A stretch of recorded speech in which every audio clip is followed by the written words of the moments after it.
80. Bienvenue dans ce nouveau Rock 80, épisode 66. On se retrouve comme tous les mardis pour une émission autour de cette merveilleuse décennie tant décriée que nous défendrons jusqu'au bout. Jusqu'à minuit donc, c'est l'occasion de découvrir plein de groupes qui existaient bel et bien à l'époque et qui avaient même du succès, et puis des noms un peu plus connus. Et justement, on va commencer par un claviériste, chanteur, guitariste, également auteur-compositeur pour Supertramp, qui en a marre en 82, qui s'en va. Et il fait un premier album solo très réussi, In the Eye of the Storm, pendant que ses anciens comparses galéraient pour trouver des remplaçants. Roger Hodgson, qui d'ailleurs fera beaucoup moins bien après. Et on est en 1984. Ce sera un petit tube à l'époque. In Jeopardy.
À la fois toute la finesse et toute l'énergie de ce grand musicien qui est Roger Hodgson, qui, il faut bien le dire, cumulait la plupart des tubes de Supertramp.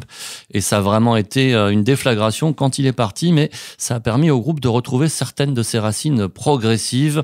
Rock 80, c'est avant tout un voyage entre l'Angleterre et les États-Unis. Et ça va être encore la même chose ce soir, avec des allers-retours incessants. Et j'espère qu'ils vous plairont, et parfois vers des personnalités qu'on connaît trop mal en France. Avez-vous par exemple entendu parler de Dan Fogelberg, un auteur, compositeur, interprète qui est passé par pas mal de styles, qui a été beaucoup dans un folk assez personnel, et qui en 1984 est plutôt dans une tradition rock mainstream, avec ce morceau extrait de Windows and Walls, Gone Too Far, Dan Fogelberg.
Et ce petit vent fait partie de la chanson, alors on l'écoute, on le laisse jusqu'au bout. Rock 80, c'est jusqu'à minuit et c'est tous les mardis de 23h à minuit sur RCJ 94.8 et bien sûr sur les écrans, sur toutes les applications et sur internet radio-rcj.info.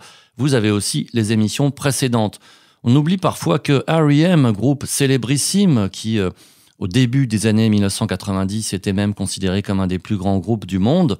R.E.M. a commencé dans les années 80 et son premier album date, je crois, de 1983. Et avant d'avoir ces grands succès, ils étaient un groupe indépendant parmi d'autres. Mais à l'époque de Green, en 1988, ils avaient déjà acquis un certain statut.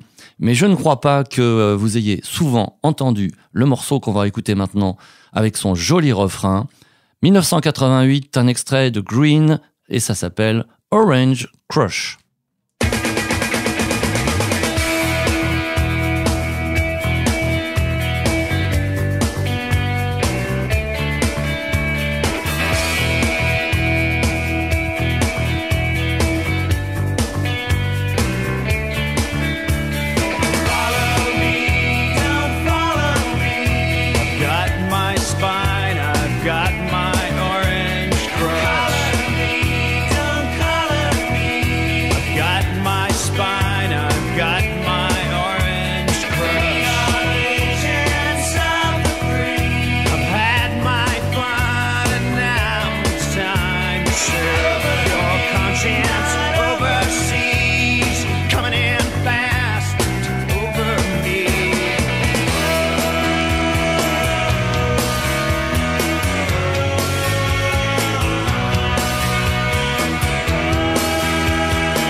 On va s'autoriser quelque chose dans ce Rock 80 ce soir. On va s'autoriser à sortir de l'unique tube de ce groupe éphémère des années 80, du tout début de la décennie, The Passions, groupe britannique qui, avec I'm in Love with a German Film Star, a été de tous les hit parade, comme on appelait ça à l'époque, de tous les classements, de toutes les radios pendant quelques mois. Mais quand même, ce groupe avait le droit de faire des albums, ils en ont fait plusieurs, et donc on va s'accorder le droit d'écouter un autre morceau que celui-là, même si probablement un jour on entendra le grand tube, qui forcément, comme tous les autres, m'avait beaucoup marqué à l'époque. The Passions, avec un extrait de l'album de 1981 qui s'appelle 30,000 Feet Over China, et ça s'intitule Runaway.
Les chœurs parfaitement reconnaissables et ce petit côté pop typiquement britannique, c'était les Passions, groupe éphémère qui pourtant sera connu probablement pour des centaines d'années grâce à un tube qui n'était pas celui qu'on vient d'écouter, et ce qui nous amène aussi à la power pop, mais côté américain cette fois-ci. C'est une sorte d'invention américaine puisque c'est l'énergie du rock, voire même parfois du hard rock, et les mélodies de la pop plutôt britannique justement, avec des grands noms comme les Raspberries, Cheap Trick et les Cars, qu'on écoute évidemment régulièrement dans cette émission.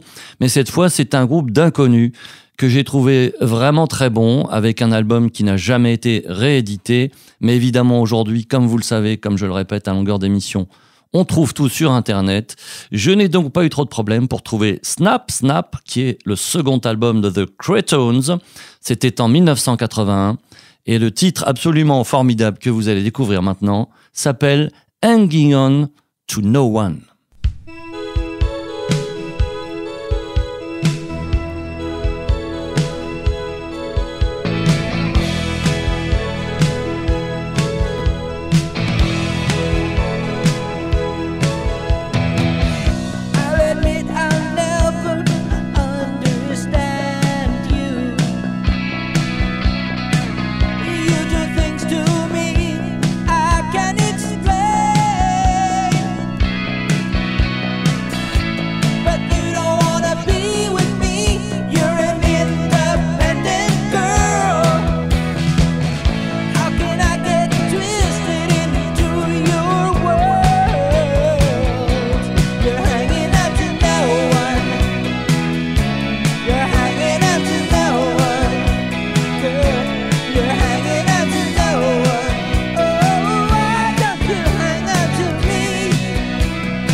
The Craytones, et on peut noter l'énorme influence au niveau du chant de Tom Petty sur le vocaliste de ce groupe, album Snap Snap en 1981. Je vous rappelle qu'on est ensemble pendant 1 heure à partir de 23h tous les mardis pour Rock 80.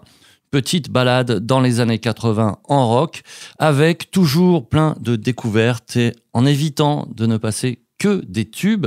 À l'époque, il y avait des groupes importants qu'on oublie, d'autres qu'on n'oublie pas, et justement, on va retomber sur le premier cas avec The Escape Club, groupe britannique, leur album Whitefields, et le morceau s'intitule Rescue Me.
Les années 80 sur RCJ 94.8, Rock 80, c'est un hebdomadaire, ça dure 1 heure et vous pouvez même nous retrouver sur Internet si vous avez la curiosité d'écouter les anciennes émissions. Vous cherchez tout simplement sur le site de la radio le nom de l'émission Rock 80 et vous aurez une liste qui s'affichera. On parlait tout à l'heure de ces groupes qui n'avaient pas laissé une grande trace dans l'histoire de la musique et du rock en particulier. Ce n'est pas le cas de The Lords of the New Church qui, eux, ont réussi leur coup d'essai, c'est-à-dire qu'il y avait un mélange quand même de semi-stars, un peu des survivants de la scène punk des années 70, un gros travail de promotion et puis un look également, bref, l'attitude qu'il fallait. C'est extrait de leur premier album de 1982 et ça, c'était un tube à l'époque, Russian Roulette. Lords of the New Church, dans Rock 80.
C'est le moment dans Rock 80 d'augmenter un petit peu la saturation et d'arriver vers les territoires du hard rock avec un album assez atypique puisqu'en 1986, quand Tony Iommi arrive à recruter le chanteur relativement fantasque Glenn Hughes, c'est pour un album solo sur son propre nom, mais au bout du compte, la maison de disques notamment préfère garder le nom de Black Sabbath qui est évidemment le nom du groupe historique fondé par le même Tony Iommi. En résulte un très bon album avec à la fois le côté un peu lourd et capiteux des compos de Iommi et puis cette voix toujours aussi extraordinaire, encore aujourd'hui d'ailleurs, de Glenn Hughes et son sens de la mélodie particulier. J'ai choisi pour vous, extrait de l'album Seven Star, donc un mid-tempo absolument envoûtant à mon humble avis, avec à la fois ce côté lourd, mais aussi presque vaporeux, presque éthéré. Et c'est une petite merveille, c'est le morceau titre de l'album Seven Star, tout de suite Black Sabbath avec Tony Iommi.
Il y a toujours un moment où on retourne en Californie dans Rock 80, surtout quand il s'agit de air metal. Et là, c'est une jolie petite histoire qui concerne 2 Français, il me semble qu'ils venaient du sud de la France, qui décident de tenter leur chance pour fonder un groupe de hard rock à Los Angeles.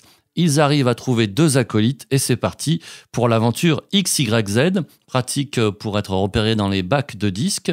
Et XYZ, malheureusement, n'ont fait que 2 albums importants. Ensuite, ça a été la galère, des projets parallèles et puis, je crois, une éphémère reformation. Mais en l'occurrence, les 2 premiers sont des classiques du genre qu'on appelait alors le air metal. On va écouter un extrait du tout premier de 1989 qui n'avait pas de titre à part le nom du groupe. Et quand on entend le chanteur, Terry Ilous, on se dit que quand même, il a bien travaillé son accent parce qu'il est pratiquement indétectable. Un riff qui tue en prime et c'est Inside Out, le groupe XYZ.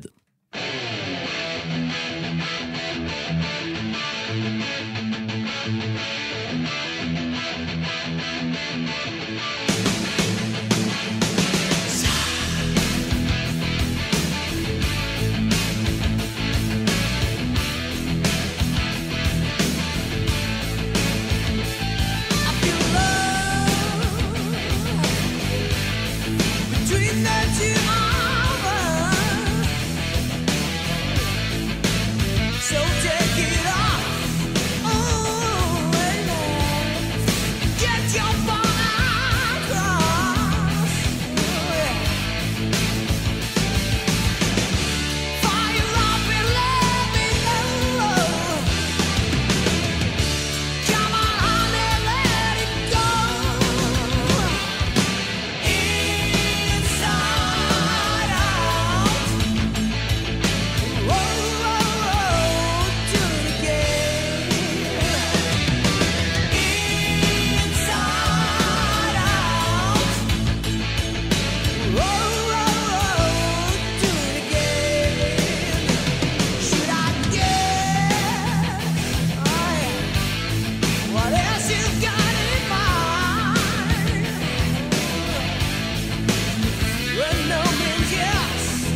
XYZ, on peut les retrouver en réédition parce que les Américains ont gardé un très bon souvenir de ce groupe, mais les Français, malheureusement, pas beaucoup, puisqu'ils n'ont jamais chanté en français.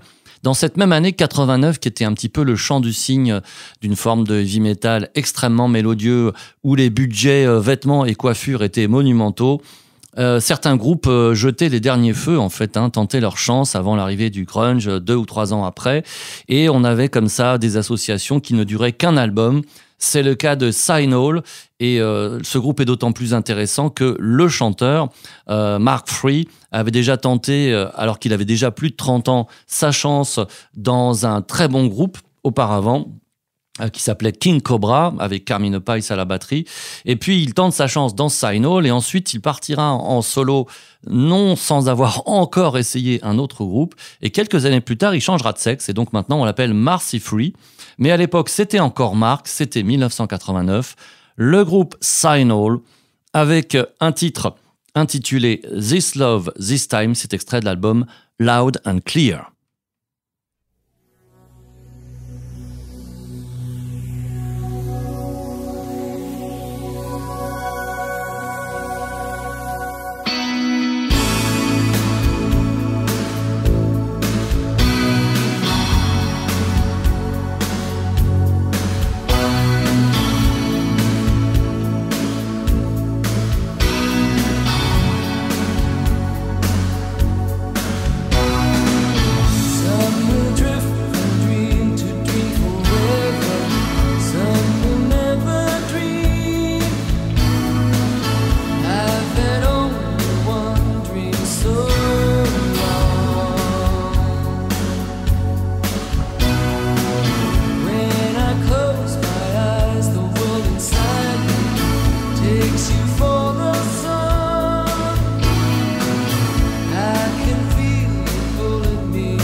Quelle jolie mélodie, extrait de Loud and Clear. Le groupe, c'est Signal en 1989. Et on va terminer avec une curiosité qui est due en fait à ce qui se passait en 1981 en France. Les maisons de disques, les grandes maisons de disques signaient des contrats à tire-larigot, à tour de bras plutôt, avec des groupes qui chantaient en français dans le sillage de Trust et Téléphone parce qu'ils avaient l'impression que c'est ce qui marchait et que ça pouvait plaire au grand public, ce qui fait que beaucoup avaient leur chance. En l'occurrence, le groupe qu'on va écouter maintenant, qui s'appelle Banlieue Est, a eu sa chance dans un style qui est justement entre les deux noms qu'on vient de citer, Trust et Téléphone, un petit côté hard rock, un petit côté blues, et puis surtout ce chant en français avec une voix bien éraillée et des textes à la limite de la caricature, mais vous allez voir que en presque 44 ans, celui-là, je trouve, n'a pas pris beaucoup de rides, et il s'appelle tout simplement Politicien, le groupe Banlieue Est.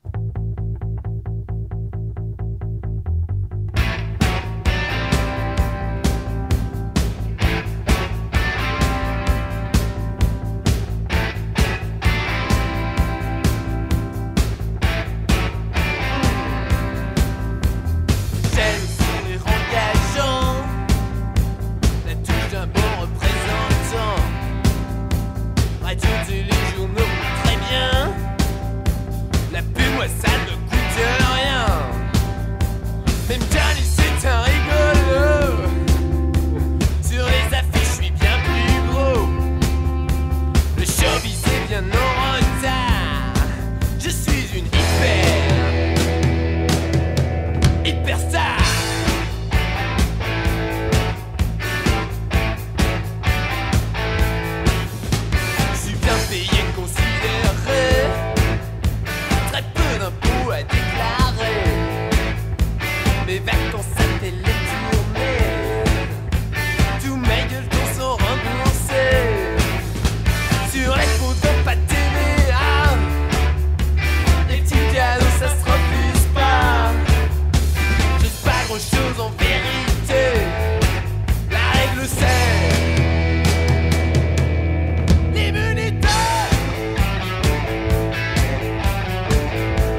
Et voilà, on terminera en banlieue Est, ce Rock 80 numéro 66.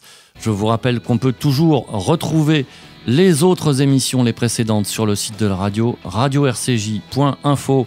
Je remercie beaucoup Aaron qui a aidé ce soir à cette mise en onde. Évidemment, sous la férule attentive de Théo, Daniel devait pas être loin.